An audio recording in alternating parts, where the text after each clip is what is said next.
Des, welcome to the podcast. Thank you for taking the time to be here. How are you doing right now? Doing great. We're, like you just said, we're in the home stretch. I'm feeling it. Feel fit, healthy, excited to get out to Boston. Well, we're excited for you to get here. The Boston Marathon is such a special race for you. I mean, it was your marathon debut in 2007. It was a heartbreaker in 2011, and then like a dream come true in 2018. What is it about the Boston Marathon that you love? I think it's just the energy of the event. I mean, we can all talk about the history and we appreciate that. But once you get out there and you really experience the energy of the city, it's just like, it's so unique. There's nothing else like it. And I think it's the time of the year too. It's spring. You kind of have that sort of hopeful, the weather's turning, summer's around the corner. And it's just this reunion for the running community. So all of those things together on a historic course, it's just unlike anything else. What was it like running your first marathon in Boston in 2007? Like, what was that experience like for you? Yeah, it was a funny one. It was great. Obviously, you start to feel all of that energy and all of those things. And the lead up to it was really incredible. And then we got the nor'easter. I think it was the one year where they considered canceling the race, or at least there was chatter. So the weather was pretty horrific. But even in spite of that, it was great to be on the course. And it really just lived up to the hype. I remember finishing and being like, I love this. This is so much fun. And people were like, oh, this is nothing. And like, no crowds. It was miserable. They're like, what are you talking about? This is great. And then it just got better from there. So an interesting first experience, but it still captured my heart for sure. And so you ran track, you did cross country, you did all of those things. When did you know that the marathon distance was one that you wanted to race and pursue?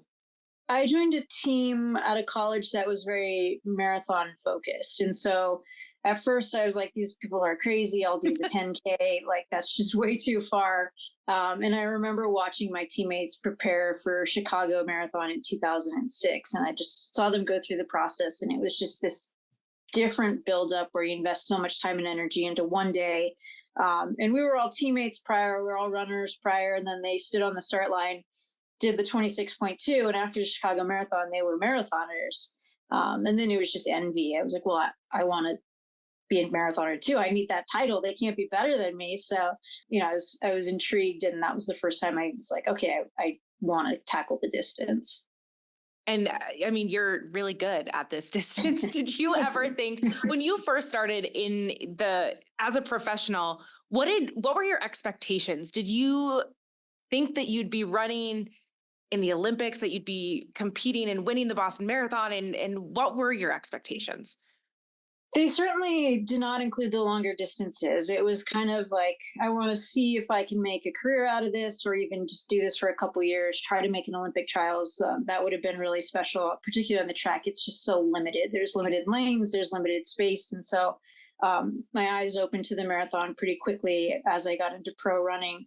But initially it was like, I just want to keep doing this for a few more years. I really enjoy it. And there were times where I thought maybe I could just help the really good athletes with their workouts and pace them for some things. And I think the marathon is an event where the longer you spend in the sport, the more consistency you create, the more you start to see results. So it's just a patience game, and giving myself those couple of years to test the waters in professional running allowed me to see the gains. And then it was like, oh, maybe there is a real future in this distance, in this event. And the more time I put in, the better the odds are that I'll figure it out and have that kind of special day. So it kept me in the sport for sure. What role did the 2011 Boston Marathon play in that commitment and in your career?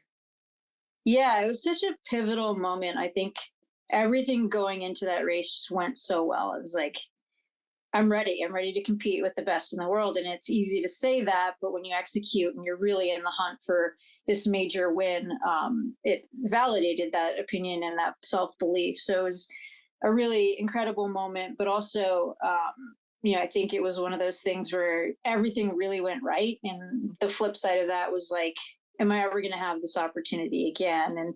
And so it was kind of a make or break. Like, I can stay in the sport and really commit to this and try to have that moment and finish up the job here, because it was obviously, I missed the win by 2 seconds in 2011.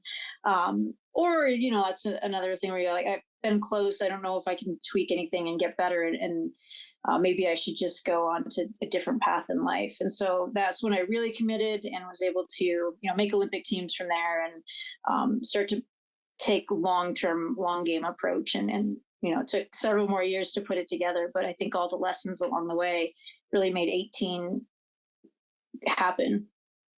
And 18 was such a crazy year. I mean, you talk about 2007 being a year that they like considered maybe like, do we cancel? Do we postpone? Whatever. And then 2018 comes around and that weather does. I mean, it was wild. And there was, I mean, for you also, there was a lot of like storm kind of outside of the race and the elements for you. Can you talk about what got you to the starting line in 2018 and the mindset to show up for yourself that day? Yeah, I think it was just so many of the lessons along the way. And it was just so much about the sport coming together on a single day, which is so rare. But like the lessons and then, running for certain people who had believed in me when maybe I didn't believe in myself, understanding the opportunity to get to race on that course in the elite field. All of those things it was really easy to get to the start, even though it's such a hard thing to do, put in all the work and build up towards that. But I mean, as far as the conditions go, I think that all along the way, again, 2007, I was like, well, this is comparable to that. Or, racing in Tokyo on the track in a similar downpour and managing that. And so it wasn't totally unfamiliar. It was just a little bit longer distance. And if there was anything I learned kind of in all my years in racing is that most people look at tough conditions and figure out reasons why it's not going to work out for them or why they should, they're counting themselves out and it's already just detrimental to the psyche. And for me, it was like, okay, this is a positive. I can use this to my advantage and it's going to help me today. Mm. And that race was it was so interesting to watch. I have to tell you that I ran that year. I'm out there on the course for a very long time, but I didn't get to watch it live. And all of my friends, we got together the next day and we knew you had won, but we sat and we watched it. And it was just like, we were yelling for you. We were cheering. We're like, she's going to do it. Like we had no idea what happened. And we all get chills every time we think about it. But what struck me is that like you ran in fear the whole time. you talk about in your book, right? So when did you switch that gear in your head? Like I'm winning, I'm going to win. Yeah, I think 2011 just was so heavy on my mind. I knew coming off of mile 21, getting through heartbreak, I felt like I was in control of the race and I was in control of my body and I could get to the end. But having lost by 2 seconds in 2011, I was never comfortable. Like, okay, this is the moment where I celebrate the victory. I know I've got it locked up. There was a few moments where I got a little too comfortable in my own mind, like kind of going under the underpass about 1,000 meters out. I was like, I need to take off the jacket because I can't finish in a jacket. That's absurd. And I was spending time like fiddling around with the zipper and it's just like, you got to focus on racing. You can get past it any second. So that's, pretty late in the race. And then even turning on to Boylston, I was very aware of the moment, where I was kicking in 2011 with Caroline Kalel and like calves were locking up. And it's like, okay, no, I can't go just yet. I got to wait a little bit longer. Yeah. And so it was really in the last maybe 100, maybe 50 meters where it was like, okay, people are celebrating. This seems pretty locked up. Like, go ahead and enjoy that stretch. So it was late. Yeah, that's incredible. And I think there were so many parts of the race where we witnessed, I mean, the moment with you and Shalane, everyone talks about, right? The bathroom break. But I'm curious, was there a conversation when she decided to kind of split off there and let you do your thing? Was there acknowledgement of that, or were you aware of it? Not so much. I know early on we kind of chatted and it just seemed like a day where we were going to be bunched up for a really long time. Like there was no reason to be an aggressor. So it seemed like a day where we could help each other out if anyone found themselves in a tricky situation, which is so ironic that ended up happening for her in the middle of the race. And it wasn't a big decision at all. It was like, It still doesn't make sense to be aggressive this far out from the finish line. So I'm happy to work with you and get us back to the pack. And I think that mentality for all of us just helped us give us an objective to get further along into the race, because it was always going to be hard once you got detached from the group. And so if we could stick together as long as possible, we were going to. When I'm curious in this for 2018 and just and beyond in all your marathons, I mean, you've run, close to what, 27 marathons now. Yeah. Do you like, do you like running in the pack? Do you like leading the pack? Where do you like sitting in that space? Yeah, it just depends on the moment. And I feel like it's kind of funny because on TV, when they're showing it, or if you're a spectator, you're like, "Well, it's so boring for like 24 miles." And then it's just like fireworks. And like, but there's all these little things that are happening throughout the race. And so, early on, if it's too slow, I feel like I have to go and lead, because I want it to be 26.2 miles of racing, not, 13.1 of waiting and then a really fast second half. If it's really fast, and you just want to tuck on the back and make sure you're covering moves before they get stretched out too far. The beauty of the marathon is you have time and you can be patient and cover stuff, but it really depends on the day, the weather, who's in the race. There's all these interesting dynamics, so there's not one specific spot. It's just thinking through that throughout 26.2, but then not overthinking it so that you're just wasting energy panicking and worrying. Yeah. So it's fun. It's a fun sport to think about when you think about all those dynamics with every single person, and who they favor, and who needs to be making better decisions, and so on and so forth. Well, that makes me think, right? You go in probably with a race plan, plan A, plan B, plan C, whatever that might look like. And then it's really up to you to negotiate with yourself of where you are and what you're doing. So what do those conversations look like in your head? Are you able to, at this point, trust your body and know when you can make those decisions? And has that trust in yourself changed over time? Yeah, I've given myself more tactics and more tools to work with over the years. So every time you go out there, particularly on the Boston course, you learn a little bit more about it, where you can be aggressive, where you would shake things up a little bit. And then obviously the field's always changing. So there's different dynamics. But for me, it's always, what's my best race plan for myself? Control the controllables. What can I do? And then you make decisions on the fly in terms of who you might respond to and when you might respond, when is too soon, when is too late. And so those things, I think I've gotten better at as I've matured as an athlete. And then there's times too where like I'm too mature as an athlete. I'm on the old side where like some of these moves, the front's just doing wildly different things than I'm able to keep up with. So it's knowing my own strengths and my own fitness, and then seeing how those fit in with the racing dynamics as well. You talk about knowing the course, and I know you joke about knowing the Boston course so well, and other times not knowing it. I watched an interview you did where there was a last minute edit to the book, right? Yeah. Do you have a favorite part of the course and a least favorite part? There's a long downhill before you head into the Newton Hills, and there's a water station. So you go like up a nice little climb. It's like the first Newton Hill that no one really talks about because you haven't made the right hand turn at the fire station. And there's always a water station there. And anytime there's a water station, there's a big move from the group because no one wants to get tripped up. They want to get in clean. So it always stretches out. And then there's a long, grindy uphill, and then the longest downhill of the course. So you have all these things happening like in a really short period of time and short distance. And the race always breaks there. And I always seem to just kind of miss it, like just by a little bit. And then I'm scrambling through the Newton Hills by myself, trying to, pick people off. So that's like my least favorite part. I think once you crest heartbreak and get to go really downhill towards Boston, I think that's the most fun part of the course. If you've raced smart, made good decisions, and you have your legs under you, you can just fly.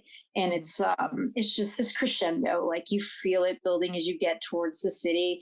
The finish line's there, the crowds get louder and bigger, and just all of that energy. If you've managed your race right, you can tap into it and feel really good late in a marathon, which is pretty rare.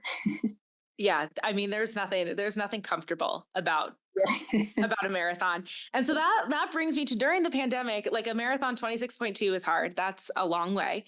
And you were like, let's do more. Like, let's just try this 50K and see what that feels like. And you set a world record. So Where did that idea come from, Des? Because that's crazy. Yeah, it was such a weird time. Racing was off the table. I know a lot of people were putting on smaller races where you could do traditional distances, and it felt like, I mean, I could have jumped in a marathon here or there that were smaller fields, but it felt like an unusual time and just an opportunity to do things that made us uncomfortable or that we weren't used to or that were entirely new. And so I think world records are cool. And so I decided, why not try and chase one that's just a little bit different, but certainly more obtainable than the marathon world record is for me. So we set that up, and yeah, it was really fun. And I think, you know, with the change in the way marathons are being run and the times that we're seeing, you know, the super shoes and this really great technology that's changing the marathon so quickly, the distance of 50K felt a lot like how the marathon used to, where you got to those last 6 to 8 miles and you might bonk or you might, you know, it was just the struggle that the marathon used to be without the tech. And so it was fun to sort of be afraid of something again and get into those late miles and not really know how the body was going to respond. And I enjoyed all of that. So I listened to something that you said, which makes me think of, you know, not knowing how you're going to respond and the fear of that kind of, that you talked about setting goals, and that's what makes running fun for you, is setting the goals. What are your next goals with running? Do you have specific goals for Boston, beyond? What can you tell us? Yeah, I mean, I think it's always changing and evolving. I think masters records were never something I thought I'd be interested or chasing, but they've gotten so insanely good that they're fascinating now. And I think Sarah Hall and I have been like bouncing back and forth with that American Masters record. So she didn't put it out of reach yet. I think I could maybe chase that down this fall. And then obviously the Masters competition in Boston is phenomenal with Edna Kiplagat, Sarah Hall, and I'm sure I'm missing people that will be in front of me that I'm going to want to chase down late in the race. So that's cool. And then I think getting on different surfaces will be a lot of fun. I want to do some trail stuff. And then some more ultra stuff. Like, I'm fascinated by Comrades and Two Oceans over in South Africa. Yeah. I don't know if I have the stuff to do it, but I think I would like to try that. So that's cool. Yeah. I love this. So this, when you were growing up, was the dream to be a professional runner and to, you know, crush all of these goals? Or was there something else? Did you dream of something else and then you stuck with this? Yeah, I mean, I think I always wanted to be a professional athlete. As a kid, you watch sports, and my parents love sports. We grew up doing that. And so, like, being a professional athlete was the thing. I loved soccer. I mean, Michelle Akers, way ahead of her time. I think she's probably such an icon for so many people, but doesn't get the love because she was just a little too early in the game. But soccer players for me, that's what I wanted to do. And then I found track and it suited my size a little bit better. So it was a nice fallback for the professional athlete space. I love that. I love that. If you weren't running, what would you be, or weren't a professional athlete? Yeah. What career would you be pursuing? I definitely still enjoy the sports side of things. I love to do sports psychology. I think that there's, you know, people work on nutrition and they're obviously doing the workouts and they're lifting and everyone's looking for their 1%. And I think most people should spend more time just focusing on between the ears. I think that's a game changer, and that can give you at least 1% if you really have that dialed. What does that look like for you, training your mind? Yeah, I think back in the day, it was a lot of books and a lot of, you know, just being really focused on what I was reading about. Like, maybe it was visualization, maybe it was mantras, things like that. I think now it's a lot more relaxed. Like, I think I'm doing those sort of things like on the run, or maybe more like multitasking now. So it's not as dialed in, but I still think I kind of work on those things just in a little less rigid way. The noise. I mean, obviously there's people that are cheering, especially in Boston, the whole way. Are you able to take that in and hear it, or are you able to quiet your mind and just be with yourself during those 26.2 miles? I think it's a balancing act, and that's kind of one of the things with the race and how long you're out there is you kind of have to go in and out of those things and tap into the energy when it makes sense, and learn to tune out the noise when it's not productive. So our mind going the whole time, it's just this drain on your glycogen, which seems like a crazy thing, but we're out there trying to fuel for the distance. And then if you're overthinking and working a little bit too hard in that aspect, it is a drain. So it's balancing that out, learning where you can tap into the crowd and use that as energy, and really don't have to think about it. And then also like coming back and being centered and like, okay, now I need to manage this, need to tune out for a bit. So I actually really enjoy that part, just going in and out of the mental side of it, tapping into the crowds and then focusing on myself. What I think is so awesome is that you've put a lot of this behind the scenes of who you are into your book. And you've given people a lens into all of these things that we wonder as we see you competing and thriving. Why write this book? Why write Choosing to Run? And what has the response been like for you? Yeah, I mean, there was so much to that story that was behind the scenes, and people just didn't really know all of the things that were going on heading into that Boston. So I crossed the finish line, and I knew there was more to tell. And like, there was so like this emotional response to the win, that was probably a little bit more than people expected. And so it was like, hey, let's put this on the page. I also felt like it was a good way to kind of put a period or maybe an exclamation point on my Boston career in that moment. And so it was fun to write. I enjoyed the process. It gave me a chance to work with Bonnie Ford, who I think is just phenomenal. Learned a lot about the writing process from her. So that in itself was a great reason to do it. But yeah, I enjoyed it. And I think the response has been really cool. I think it's fun to hear people say they were inspired, or look forward to trying to qualify for Boston, or maybe there's someone who is struggling with a thyroid problem that reaches out and says, hey, this really helped me, just hearing other people go through this as well. So there's all these little things that have come from it that have been really great. And so I'm certainly glad I took the time to do it. Absolutely. I laugh because it's like during the pandemic was this time that everyone was just like kind of like had these like silly things that they were doing. And there you are writing a book and running 50K. So Yeah. way to show us all up, Des. Thanks so much for that. Runners are known for having quirks, having things that they do, right? These rituals beforehand or during runs. Is there anything that you do before a training run or a marathon that people would be surprised to learn? That's a great question. I think I'm pretty normal. We all think that. Yeah, I know. I'm sure I have something that no one's just like, I just think it's totally normal, but it's probably super weird. Do you have the same breakfast all the time? Or are you like the same meal the night before? Music, no music? What's it look like?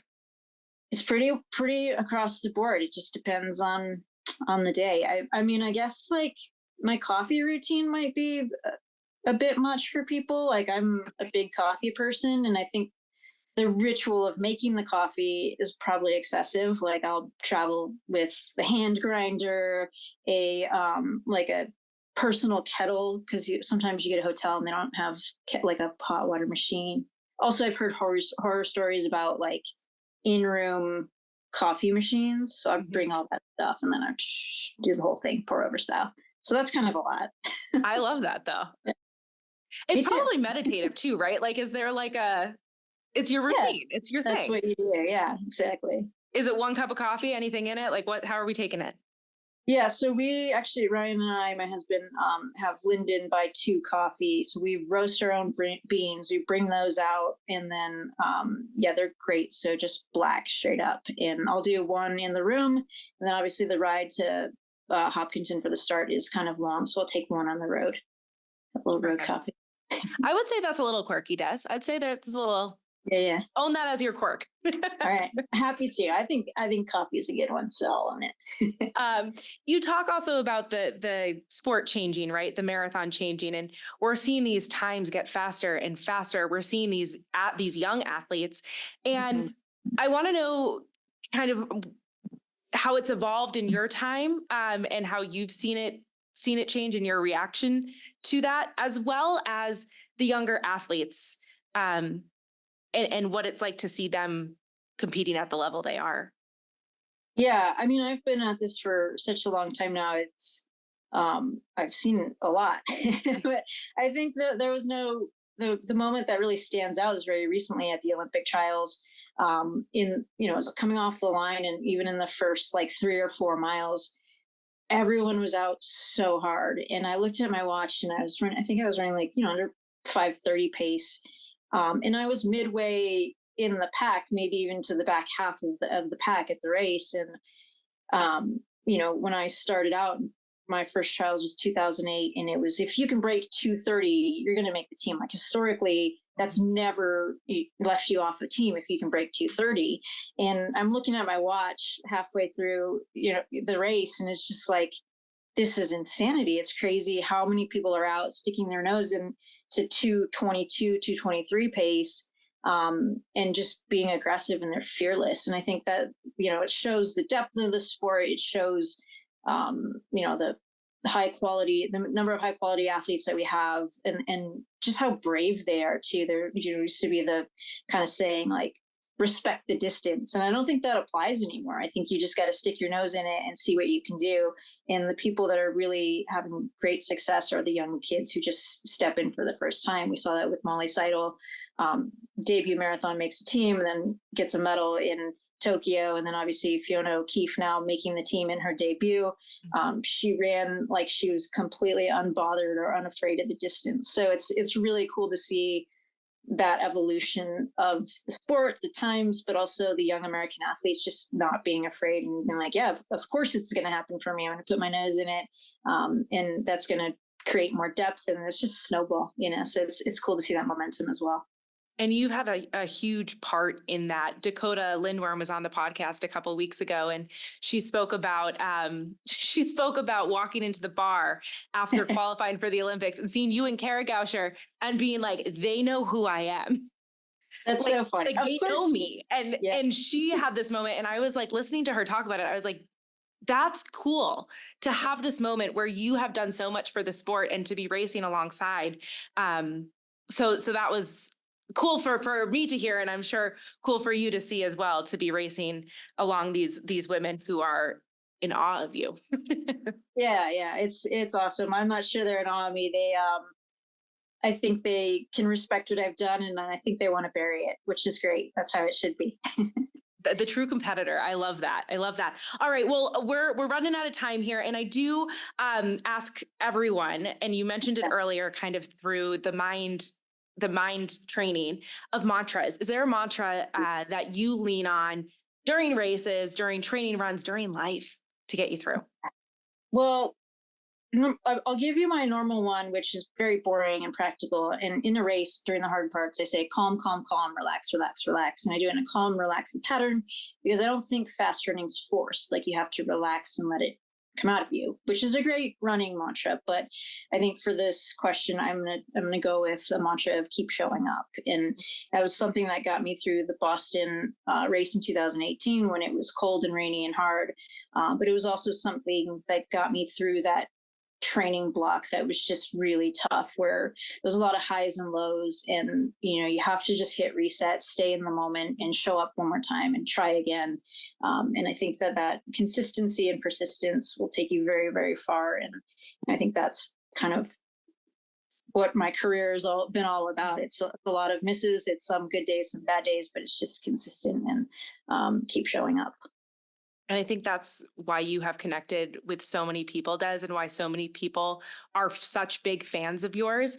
And you've done a lot, right? 2018, you won the Boston Marathon, 2 Olympics, set the world record, all of these accomplishments. And there's so many smaller accomplishments that I'm not mentioning there. What are you most proud of when you look back on your career? I think, I mean, it's probably because where I'm at now, but I think the longevity.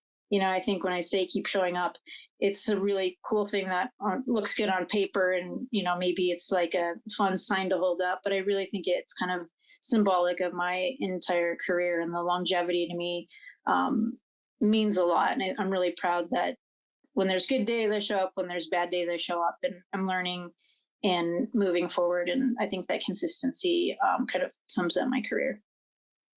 Well, we're excited that you have had the longevity that you have had in the sport. You're coming to Boston. Final question for you here. What are you most looking forward to about your time here in Boston? Probably a beer at the Red Sox game. Spoken like a true Boston fan. I love it. Well, Des, thank you so much for taking the time. Good luck. We'll see you out there on race day and welcome. You're welcome back here anytime. Thanks so much.